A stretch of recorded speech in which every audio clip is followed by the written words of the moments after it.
Hello fellow plastic throwers. So I've been doing airsoft for the best part of a decade, and I just realised we don't have a collection video on the channel, so it'd be a bit rude not to, wouldn't it? So here we are. This is what we've got after nearly 10 years of the sport. Without any further waffle, we'll get straight into it with this Cyma M14 DMR. I've had this replica for, I don't know, 5-6 years, I reckon, maybe a bit more. I'm terrible at judging time. This has been moderately upgraded, and it's one of the furthest shooting airsoft replicas I have used. It does about 440 FPS on .2s, and with 4.5s we managed to hit a shed out to 98 meters with this thing. Not accurately, but honestly I reckon with a bit more tweaking this thing is going to hit 100, and I'm not exaggerating. Might HPA it in the future to solve the volume issues. It does struggle with heavier weights because you do have quite a bit of power loss. The video in which this replica really shone has to be Hilltop Sniper, which was one of my first bits of gameplay on this channel, and that was honestly that was one of my favourite days sniping. And the funny thing is though, since Hilltop Sniper I have not got any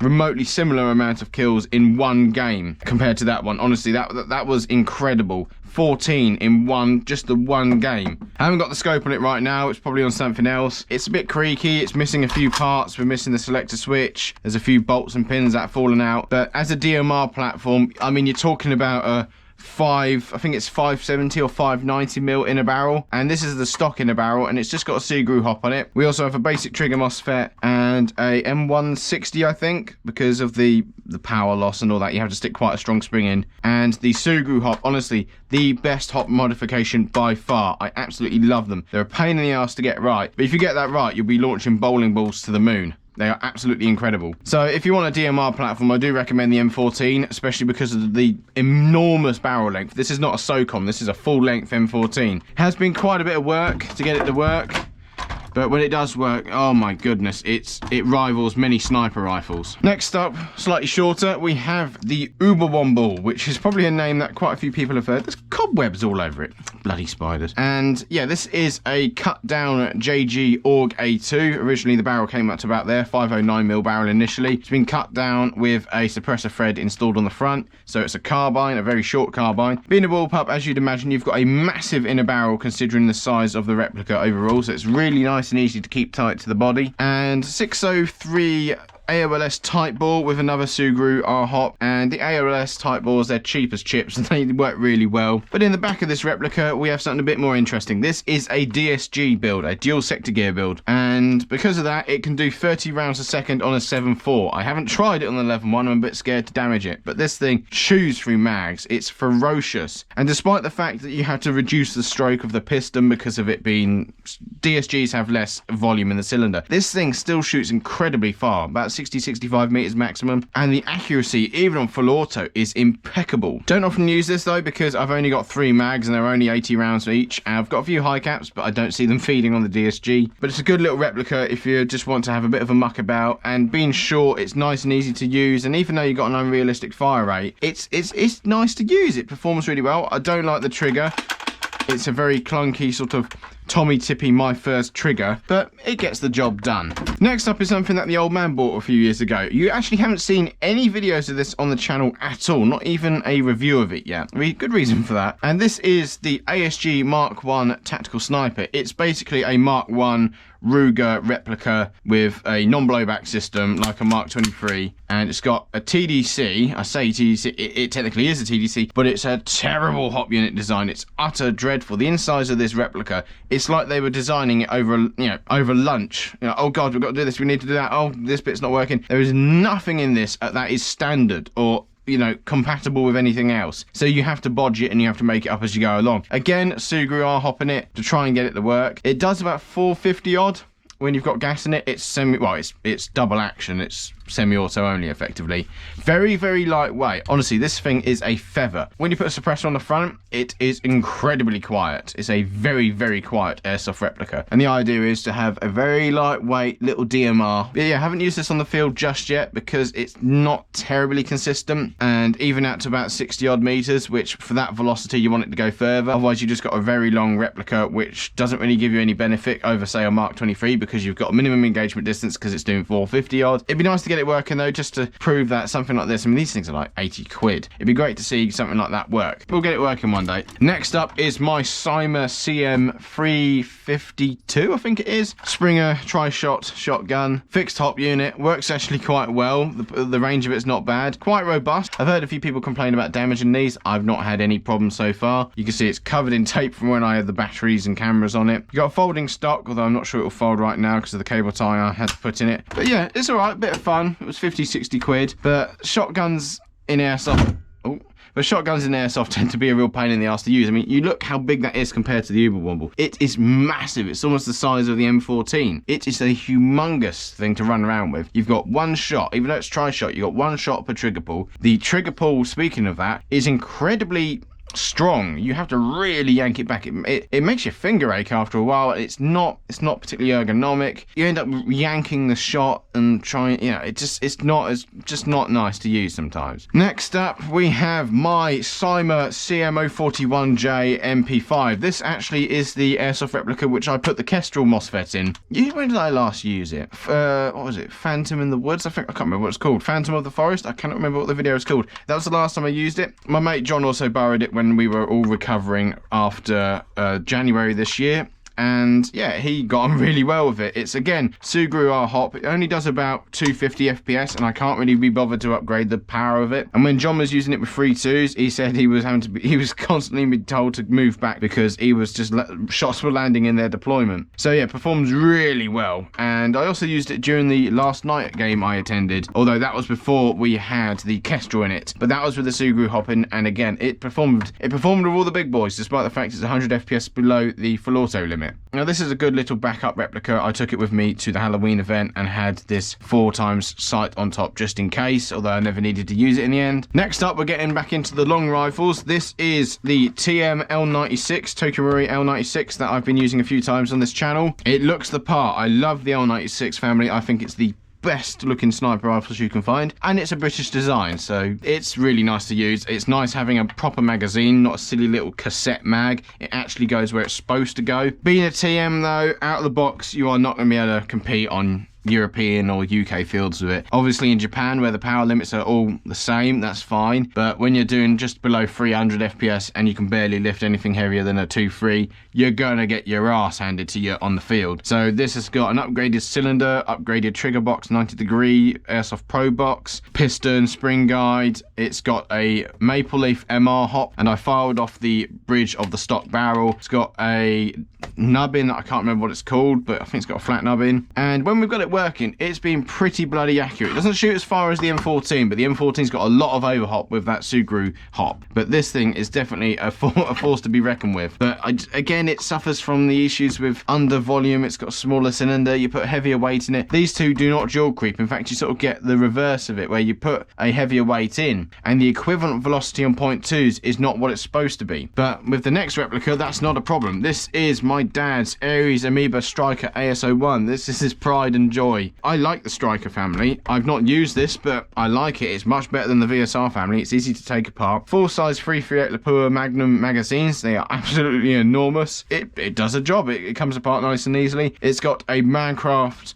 HPA system in here, Mancraft SDIK, and yeah, I can't fault it. People said it wasn't as good as the Wolverine series of HPA engines and all that, but no, it's perfectly consistent, perfectly usable. I think people start sweating the numbers a bit too much and arguing over half an FPS when that's not going to make a difference. Probably got quite a few notches on it from when the old man's been using it. He absolutely loves this thing, and it's like Meccano. It comes apart and goes together very easily. It's not like a VSR where you got to rip it to pieces because it won't come apart easily, and then when you put together, you can't do the screws up too tight, otherwise it just doesn't work. This thing is a proper airsoft sniper rifle. Next up, we have the old man's Tokyo Marui M4 CQBR recoil shock, whatever it's called, NGRS. I don't know what the TM family of recoil stuff's called anymore, but yeah, I used this a while back at Commando Elite and I absolutely loved using it. It's incredible. I always think TMs are a bit overrated, but I have to give them credit with this. They've done a really great job with this. Again though, Japanese power limits, it was doing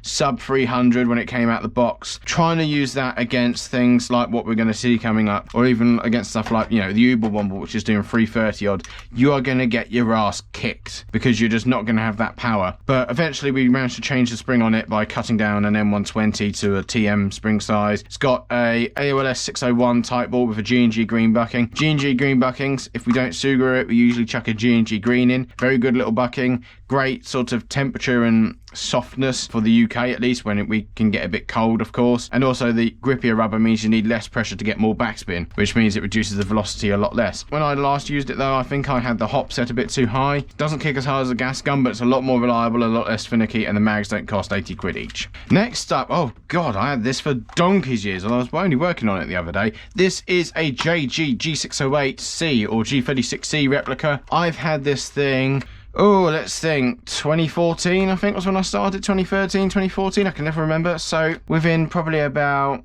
a year of me starting. So this is probably nearly 9-10 years old. This, I love it to bits. I love the G36 family, absolutely love it to bits, especially the C, although I haven't got the front sight on it, it looks a bit weird. This though has now got the Foverine engine in. The Foverine is a homemade HPA system, not my design I will say. There's other videos on the channel for you to check it out. HPA now, it's got a slight semi-auto trigger issue, which is pretty typical of G36s, and I can't fault this thing. These things are bomb proof. There's a reason why these things get used for rentals. The only thing I don't like about them is you've got sod all battery space and the triggers are awful. But other than that though, great little bit of kit this.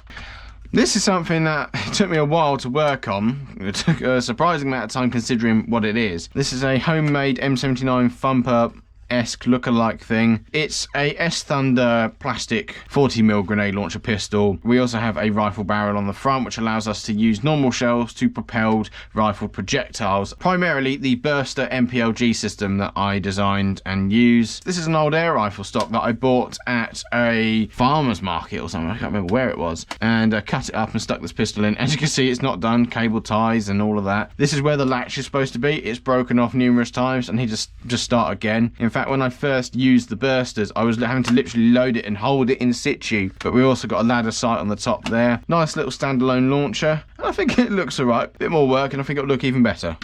Next up we have, probably the most legendary airsoft replica on the channel, and it's got bloody rust on it. Oh no, it's rusting. Oh well, it's a Kalash. It's supposed to be battered and rusted. This is the Bolt BRSS AKS-74U. This is one of my favourite all-time airsoft replicas. You've got more recoil, I would argue, than most gas blowbacks, whilst also having the convenience and ease of use of an AEG. This is an electric recoil airsoft replica, so the bolt assembly here, which is also equally as grubby, is pulled back by the gearbox and it slams forward, and this is a really heavy lump of metal on a really strong spring. This thing is an absolute joy to use. Well, it's like owning a TVR, to be fair. You spend most of the time piddling and farting around with it, trying to get it to work, just so that when you do use it, you have an absolute thrill using it. And honestly, it is awesome. I am missing the red dot I have on it. I have a Feiachi RS25 reflex on it, but it's a bit rusty, bit battered up. We've got a Perun micro MOSFET in it, ZCI 300:1 or 1:300 helical gears, their equivalent of 26:1 normal ratio. And again, we have a G&G green bucking in the hop unit, and the barrel is the stock 6.00 type bore. 6 on the money. I want more of those barrels. This thing kicks absolute arse. Not only do you have the awesome realism and immersive fun of the recoil, it just performs incredibly well. It is absolutely formidable, this thing. I don't like a gas replica, I like a gas blowback. You don't have to worry about it getting too cold. You can use it all year round. Does need a scrub though, doesn't it? Oh, and as usual with any sort of AEG I own, the battery space is bloody tiny. Next up we have this, which is none of ours. This is actually my mate John's. It's a guest. It's staying here whilst I was working on it. This is that HPA MP5 build I was doing a while back. It now has a TDC unit. Haven't actually had a chance to properly test this, but from what I can tell, it will work. Had to trim the bucking down a bit because the nozzle was pinching on it and snagging it. This was the first full auto HPA build we did, although I forgot to mention actually the G36 here, the Foverine engine in it, the Foverine system, that was originally in this G&G CM16 back here, and that was semi-auto only. But as you should see soon, hopefully, this is now select fire, which is what the original Foverine didn't have. Yeah, I'm hoping that video will come out soon because you guys seem to like the HPA builds. This is just a bog standard JG MP5. We tried doing some really ridiculous fire rate with an AEG, but it was just so unreliable. And eventually he said to me, could you HPA it for me? Hell yeah, I would. It's bloody quiet. Normally the suppressor's solid in this. We drilled it out, filled it with foam and all that, so it is bloody quiet. Of course, we can have foam-filled suppressors in the UK for airsoft replicas. We don't have any laws against that, so we will take full advantage of that and have an incredibly quiet little submachine gun here. Next up, we have my brother's Simus CM060 P90 replica. Now, I don't normally like the P90. I think it's disgusting. It's like someone looked out a window, a Renault Clio, and thought, you know what, we'll make a PDW that looks like it. I also find it particularly uncomfortable. Everyone was ranting and raving about how ergonomic this thing is.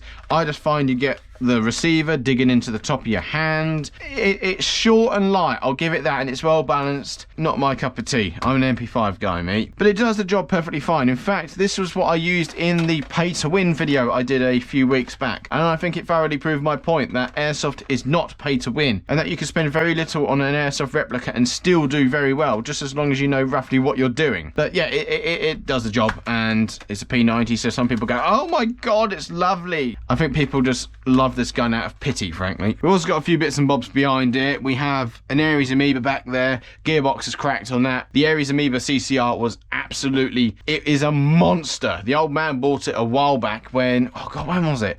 There's quite a lot of history in this. When we first started airsoft, he had a D-Boys Scar L. It was a lovely thing, but it weighed a ton. And eventually he sold it and he bought an Ares Amoeba. Now, with the Scar, he'd put a Mad Bull 603 Black Python Type Bore. A Type Bore I normally really like, but I've bent so many of them, I'm sort of giving up with them. They work really well, but they're just too delicate. However, his Scar was an absolute range and accuracy monster. So when he sold it and bought the Amoeba, which is a lot smaller, he was expecting that he would have to make a compromise.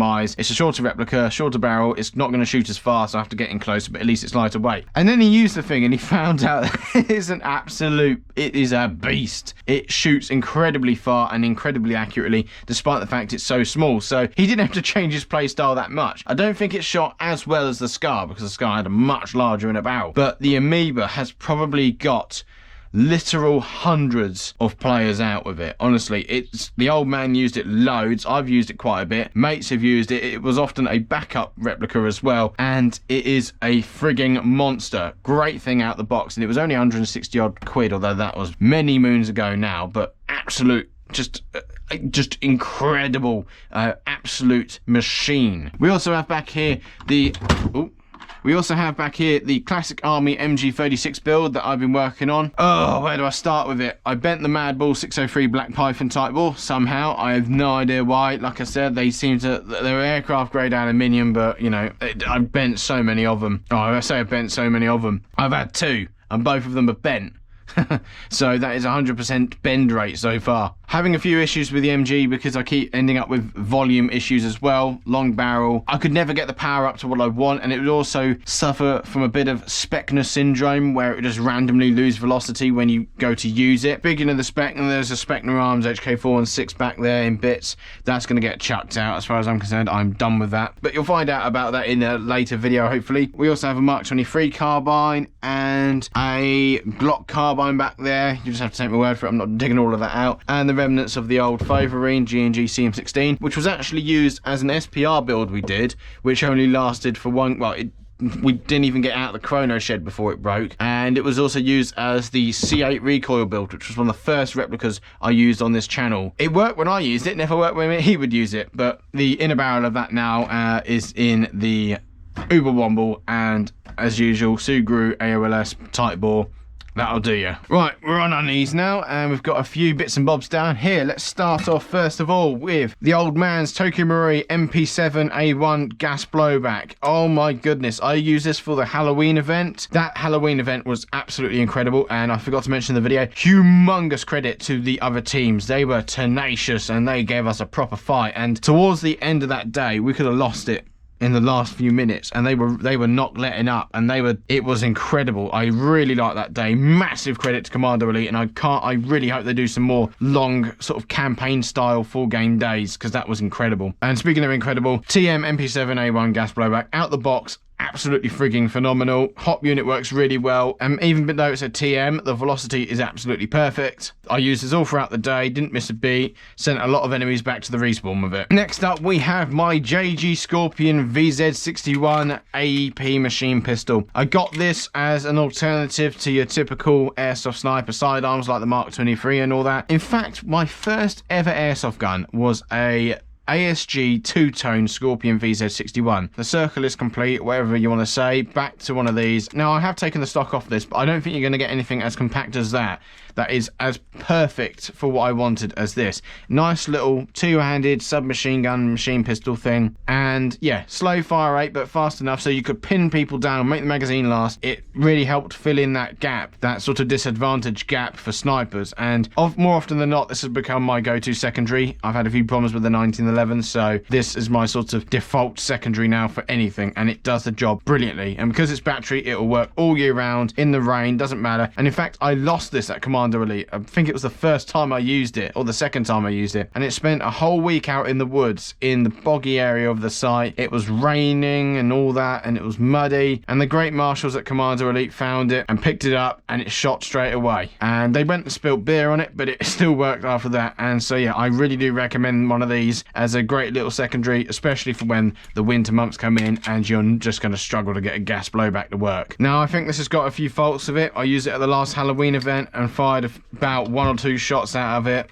And yeah, it's a knackered old thing, to be fair, but I love it a bit. It's WE 1911A1 gas blowback, and yeah, single stack mags. It's not a high capper. Really nice and weathered and scratched up. It's had some use, but just a few issues, I think, with just leaks. I think, I don't know. I'll have to have a look at it.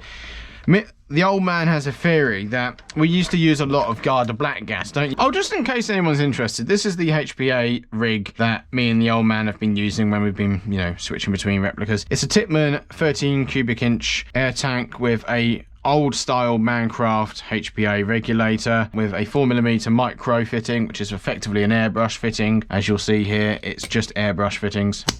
Oh yeah, this is the WE P99. I think they call it the God of War for some reason. And yeah, that's in bits right now. That needs reassembling. Yeah, it needs a bit of work doing on it. Maybe a TDC as well. But it's a bloody lovely thing. It looks gorgeous. This is probably the oldest, well, this is the oldest replica we've got. This is a old Springer P99. My dad has had this probably before I was even born.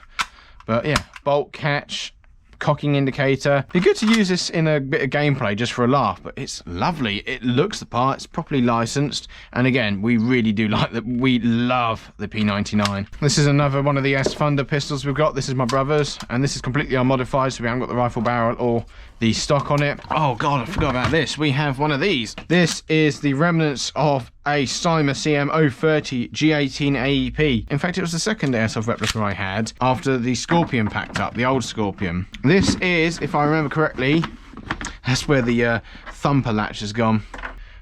I left that cocked. That wasn't a good idea. This is, yeah, my Well Mac 11 gas blowback machine pistol. These things are a pain in the arse, but when you get them working, these things are absolutely, they're just bundles of fun. It's a real pity it doesn't work that much, because it is, like I said, it's great fun to use. Oh, next up is the legendary Tokimori Mark 23, and I don't know where the suppressor's gone. Tokimori Mark 23, non-blowback. This is the old man's Hadron TDC kit and a 602 shooter barrel cut down and debridged for a pistol with a maple leaf MR bucking. Shoots really well, as you'd expect for a Mark 23. What we don't like about it, we've got quite small hands, me and the old man. This thing is humongous. It's like trying to draw a cutlass when you're drawing it out of a holster, especially when you've got a suppressor on it. It is a big unwieldy thing. You can't fire it rapidly, easily, whilst keeping it on target. It's not like, it's double action. It's not even a blowback. It's quiet, yes, but if you're at close range and you're having to really fire lots of rounds to repel an attacker, who gives a toss about how loud it is? Other than that, they're alright. You put them in the carbine kit and you've got a nice little quiet carbine. And finally, I don't think I've missed anything. There's a few other little mines and grenades which we can look at in another video, but we have the, what is this, ASG CZP09. The old man got this a couple of years back. And John's got one as well, though I think John's got an older one. I like it. Works really well. I like the texture. I like Česká Zbrojka's replicas. Performs really well, this CZP09. Hop unit works very, very, very well. Nice and solid. Nice textured grip. The old man likes it, and I do too. So, I think we're at the end.